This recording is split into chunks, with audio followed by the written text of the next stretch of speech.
La poésie lyrique médiévale se développe dans les chansons composées par les troubadours et les trouvères. Le jongleur, ou ménestrel, lui, est un artiste itinérant, à la fois musicien et saltimbanque.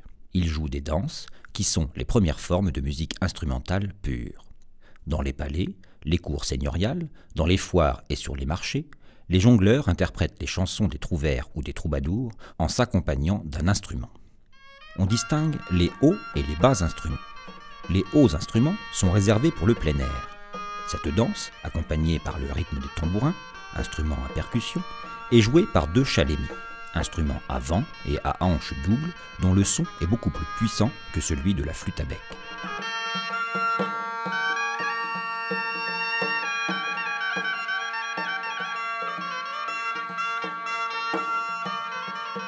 Les bas instruments sont conçus pour la musique d'intérieur. La vielle, instrument à cordes frotté par un archet. La harpe, instrument à cordes pincées.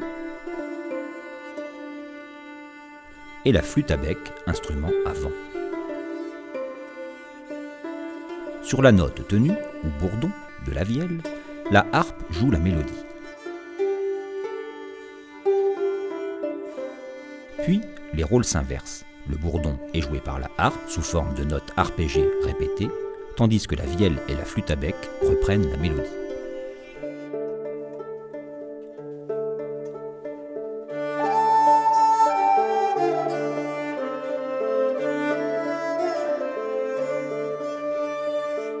Cette musique profane peut être vocale ou instrumentale, mais n'est pas associée aux pratiques religieuses. La musique sacrée, elle, est essentiellement vocale. Au Moyen Âge, le chant grégorien est le chant de l'Église catholique.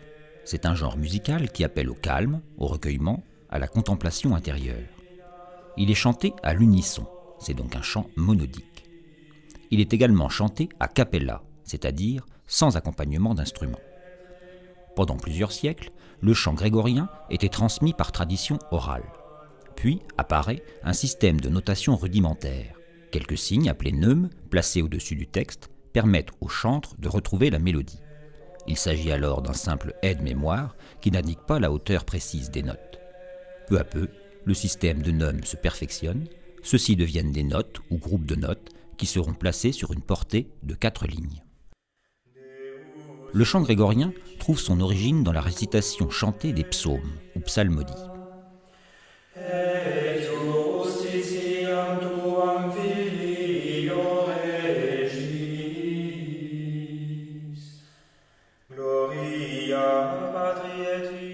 Ce psaume comporte 2 parties.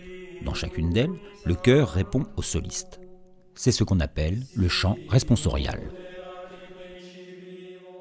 La psalmodie est essentiellement syllabique, c'est-à-dire qu'elle comporte une note par syllabe.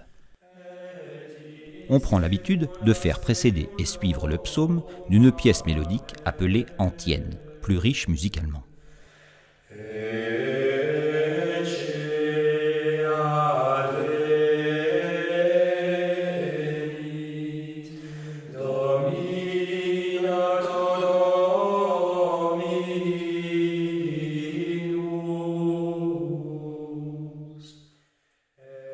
Dans cette antienne, on trouve de petits groupes de notes placés sous certaines syllabes, formant ainsi des courbes mélodiques que l'on appelle des mélismes.